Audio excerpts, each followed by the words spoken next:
আসসালামু আলাইকুম ওয়া রাহমাতুল্লাহি ওয়া বারাকাতু। আপনারা দেখছেন ক্যামেরার সামনে আমাদের দুইজন বাংলাদেশি ভাই।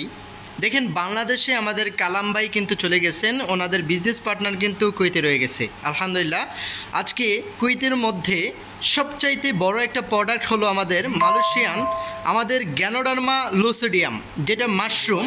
এই যে মাশরুমটা দেখছেন এখানে, এটার নাম হলো মাইকো বিটা এবং কি কুয়েতের দিনারে 93 দিনার। আসলে বিশেষ করে আপনারা অনেকেই বলতে পারেন এটা কি, এটা হলো মহা ঔষধ, এক কথায় কিং অফ হার্টের রাজা। এবং এই যে বিষয়টা মানে প্রত্যেকটা অঙ্গ প্রত্যঙ্গের খাবার। এটা যদি ক্যান্সার হয় এতেও খাওয়া যায়, diabetes, ulcer, cholesterol, piles, personal problem থেকে শুরু করে বিভিন্ন রোগের কাজ করে। তো দেখেন, এক কথায় আপনার বডিটাকে রিচার্জ করার জন্য এবং কি ক্লিন করার জন্য এই প্রোডাক্টটা নাম্বার 1 কাজ করে। ডিএক্সএন সিস্টেম থেকে অনেকেই প্রোডাক্ট খেয়ে সুস্থ। তো এই জন্যে বলবো, আপনি যদি এই ডিএক্সএনের প্রোডাক্ট ব্যবহার করেন আপনি নিজেও সুস্থ থাকতে পারবেন, যে কোনো প্রবলেম থেকে আপনি ভিতরে মুক্তি পাবেন। তো যারা এই ধরনের প্রোডাক্ট ইউজ করতে চাচ্ছেন, টিকটক প্রোফাইলে দেওয়া নাম্বারে যোগাযোগ করবেন, আমি আপনাকে হেল্প করব। আসসালামু আলাইকুম ওয়া রাহমাতুল্লাহি ওয়া বারাকাতুহু।